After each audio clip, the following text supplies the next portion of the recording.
कैसे? तो ये कांग्रेस की जो सरकार गई है इसके पीछे कहीं ना कहीं अरे भैया, कांग्रेस की बनने वाली सरकार की बात करो। सर आपने राम मंदिर के चंदे को लेकर बनने वाली सरकार। सर आपने राम मंदिर के चंदे को लेकर कहा कि राजा साहब ने तो दे दिया है लेकिन मैं नहीं दूंगा, तो क्या कहना चाहेंगे? मैं भगवान राम के दर्शन करने जाऊंगा अयोध्या, उनके चरणों में चंदा अर्पण करूंगा, छोटों को नहीं। सर आपने लोगों से भी अपील की, एक सवाल उठता है सर, यहाँ पे किसान जो आए हुए थे उनसे भी जब मालूम किया कि आप यहाँ कैसे आए हैं, क्या है या क्या आनंद क्या है, तो किसान तो खाली इतना ही बार बोला कि मुझे तो यहाँ पे नेताजी ने बुलाया था, तो आए। अब पूछना बता देगा सब। नहीं सर, ये तो है जैसे वहाँ से रैली स्टार्ट हुई थी तो 50 ट्रैक्टरों की रैली थी, लेकिन एंड में आते आते 25 की रह गई है। तो 75 हो गए थे, आपकी गिनती फिर से। सर बीजेपी का एक आरोप और है कि कांग्रेस जो है इस आंदोलन को कैप्चर कर रही है कि ताकि इस आंदोलन को, किसान आंदोलन को, ये आंदोलन चल चुका है, ये रुकने वाला नहीं है। और सर भाजपा का ये कहना है कि कांग्रेस सरकार ने 1 रुपये प्रति यूनिट करके नहीं और एमटीबी का बंडल हाल कर दिया। आज एमटीबी में 7 टेंडर आए हैं, उसका प्राइवेटाइजेशन होने वाला है। भाजपा सामने मंच लगा बात करे, मैं चुनौती देता हूँ। आजा कौन आता है, आओ सामने मंच लगा बात करो। अच्छा, अभी आपके इसी मंच पर एक अल्पसंख्यक युवा मोर्चा के जिला अध्यक्ष ने कहा है कि मीडिया निम्न स्तर पर गिर चुकी है, ब्यावरा से लेकर दिल्ली तक की। मीडिया का मैं सम्मान करता हूँ, मीडिया मेरी मित्र है, मीडिया मेरी मित्र है, हमेशा मित्र रहेगी। सर कई बार कार्यक्रमों में देखने में आता है कि जैसे आज भी अव्यवस्थाओं का आलम देखने को मिला, कई मीडिया साथी नाराज होकर भी गए थे, तो किस तरह से आप देखते हैं? हर बार कांग्रेस के कार्यक्रम में इस तरह को देखने को मिलता है, तो आगे क्या इस तरह की? कार्यकर्ताओं का उत्साह है और ये उत्साह और बढ़े। धन्यवाद।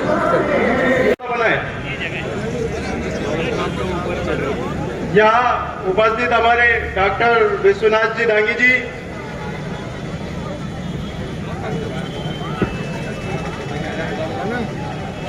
डॉक्टर भारत वर्मा जी, पूर्व नगर पालिका अध्यक्ष, मंच पर पधारे।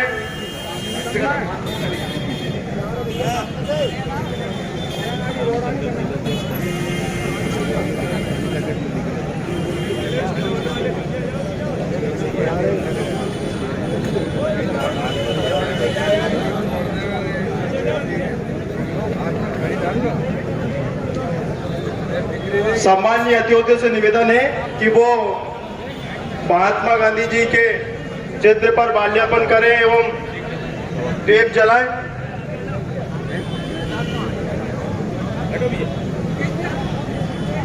साथियों, हमारे बीच में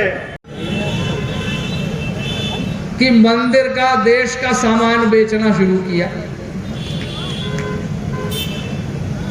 भारतीय जीवन बीमा निगम जो हजारों करोड़ के प्रॉफिट में यूपीए सरकार छोड़कर गई थी, उसके शेयर बेच दिए। एयर इंडिया जो हमारे देश का विमान, एक सेवा एयर इंडिया हमारे सब देश की नाक, एयर इंडिया के शेयर बेच दिए।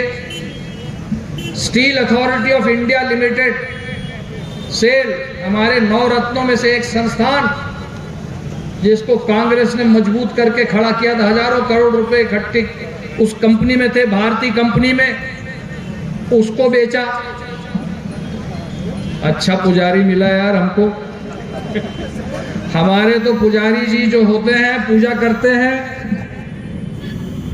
और अगर किसी की जमीन उल्टी सीधी नापी, अगर किसी की जमीन पर किसी कंपनी वाले को बिठा दिया तो और कुछ टूटे ना टूटे, उस कंपनी वाले का घर जरूर तोड़ देंगे।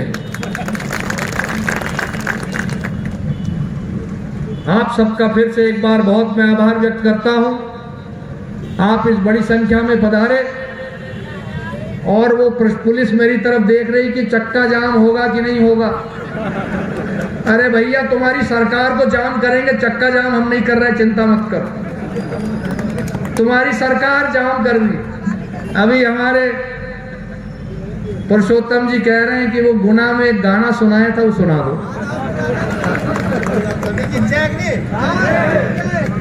मेरे साथ गाओगे? चलो भाई, पानी वानी पिलाओ यार, गला खराब हो रहा है। की धरती में पानी तो मांग लेती है। हाँ पानी दो जरा।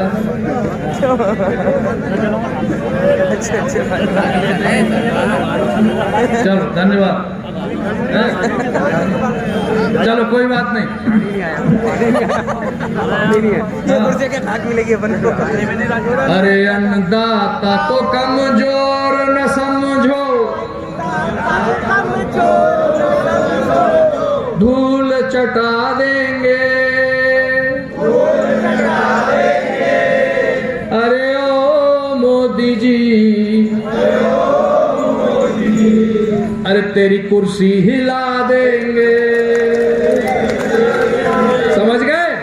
अब ये गाना बजाना, गांव गांव जाना, क्या गाना है?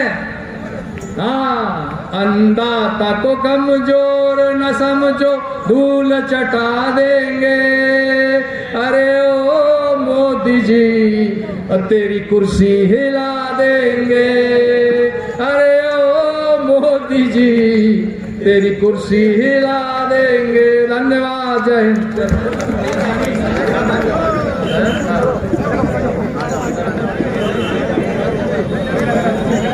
6,000 रुपए। और अब नया जुमला चलाया इनने कि बात धर्म की करो, चंदा राम मंदिर के चंदा राम मंदिर के निर्माण के लिए मांगो। ये राम मंदिर जो अयोध्या में सुप्रीम कोर्ट के आदेश से बन रहा है, ये कोई भारतीय जनता पार्टी या नरेंद्र मोदी जी की निजी संपत्ति नहीं है। ये पूरे भारत के हिंदू धर्म के मानने वाले और भारत के सभी नागरिकों के और भगवान श्री राम के सम्मान में बनाया जा रहा है। अब इसमें चंदा देने के लिए ट्रस्ट बना हुआ है राम मंदिर का, सीधे ट्रस्ट में चंदा दिया जा सकता है, पर राजनीतिक मुद्दे उठाने के लिए और धर्म के नाम पर अपनी रोटियां सेकने की जो इनकी पुरानी आदत है, उसके लिए गांव गांव घर घर जाके बोल रहे हैं कि हम चंदा उगाएंगे। अब भाई तुम क्यों चंदा उगाओगे? हम स्वयं चंदा देंगे और स्वयं हर भारत का नागरिक राम मंदिर का निर्माण कराएगा और पूरी ताकत के साथ करवाएगा। पर इनकी अब ये राम मंदिर की आड़ में इनने ये 3 कानून लाए हैं और मोदी जी को उनके सलाहकारों ने कह दिया है कि प्रधानमंत्री जी चिंता मत करो, हमने हर प्रदेश में शिवराज मामा जैसे भ्रमक प्रचार करने वाले, गुमराह करने वाले लोगों को हर प्रदेश में लगा रखा है। ये सब गुमराह करेंगे जनता को धर्म के नाम पर और किसानों के खिलाफ कानून ले आओ ताकि इनके मित्र अडानी, अंबानी और बड़े बड़े उद्योगपतियों के हवाले भारत का किसान हो जाए, वही स्थिति बन जाए जिस प्रकार अंग्रेजों के राज में ईस्ट इंडिया कंपनी ने हिंदुस्तान के किसानों को अपनी जगह में ले लिया था, अपनी पकड़ में ले लिया था और कोई किसान उनका विरोध नहीं कर पाया, ना देशी रियासतें कर पाई, ना किसान कर पाया, ना कोई और कर पाया और पूरा भारतवर्ष उनके कब्जे में आ गया। उसी प्रकार से धर्म की आड़ में अभी आए हैं, ये कानून लेके आए हैं जिसमें स्पष्ट रूप से लिखा हुआ है कि अगर आप कॉन्ट्रैक्ट फार्मिंग में जो कॉन्ट्रैक्ट पे खेती देते हैं, हम लोग अभी तक बटाई पे देते थे, कोई आधी पाती से देता है, कोई तीसरी पाती से देता है, पर अब ये एक नया शब्द लेके आए कॉन्ट्रैक्ट। जो कॉन्ट्रैक्ट होगा उसमें जो शर्तें हैं, अगर वो किसान उन शर्तों से नाराज हो जाता है या फसल वो जो कॉन्ट्रैक्टर उगा रहा है वो करने से इनकार करता है कि मेरी जमीन में फसल नहीं उगनी चाहिए, तो वो किसान से नहीं पूछा जाएगा, उससे कोई परमिशन नहीं ली जाएगी।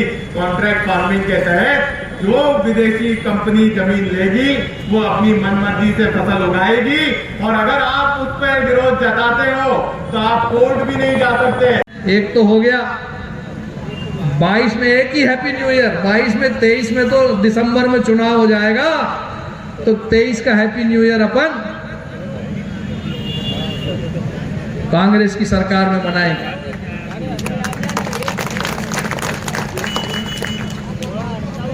सरकार आपकी बनेगी और मैंने बड़े साहब से ये भी कहा, मैंने कहा साहब इसमें एक ध्यान जरूर रखना कि अभी रैली में जो दौड़ रहे हैं, मेहनत कर रहे हैं, धक्के खा रहे हैं, जिन पर मुकदमे लद रहे हैं, काम उनके ही होना चाहिए। उनके काम ना हो जो दोनों तरफ सेटिंग रखते हैं। पहुंच जाएंगे बड़ी बड़ी गाड़ियों वाले सरकार बनते ही, अपन लोग पीछे रह जाएंगे। ये बात मैंने कमलनाथ जी से भी कही है और उन्होंने आश्वासन दिया है कि कांग्रेस पार्टी का कार्यकर्ता जो कहेगा सरकार वैसी ही करेगी। और यहीं तक नहीं, अब की जो घोषणा पत्र बनेगा वो घोषणा पत्र कांग्रेस पार्टी का कार्यकर्ता बनाएगा और कार्यकर्ता जो बनाएगा वही पार्टी का घोषणा पत्र होगा साथियों। इसलिए कांग्रेस के सभी मेरे साथियों, डरने की जरूरत नहीं है। प्रशासन को मैं खुली चेतावनी देता हूं, अगर कांग्रेस पार्टी के एक कार्यकर्ता को भी तुमने परेशान किया तो ईंट से ईंट बजा देगा लक्ष्मण सिंह आके यहां पर। किसी भी कार्यकर्ता को परेशान किया तो अभी गुना में भी हमने कहा है, अभी ये क्या कर रहे हैं कि हर किसी का जाके घर गिरा देते। अरे घर क्या वापस नहीं बन सकता? किसी की जमीन है उस पे भी जाके घर गिरा देंगे, खुद की जमीन। अरे कोर्ट कचहरी भी होती है। और मैं तो राजगढ़ कांग्रेस के जितने हमारे वकील हैं, व्यास जी बुजुर्ग हो गए लेकिन उनकी भी राय हम लेते रहेंगे, बहुत सारे हमारे वकील हैं। आप सबकी जरूरत है हमको इस दुष्ट सरकार के खिलाफ मोर्चा खोल दीजिए कानून का, कानून की लड़ाई भी लड़ेंगे। कोई भी हमारे साथी की संपत्ति पे या किसी का साथी को परेशान करता है, कोई अधिकारी, तो स्टे ऑर्डर ले लीजिए कोर्ट से,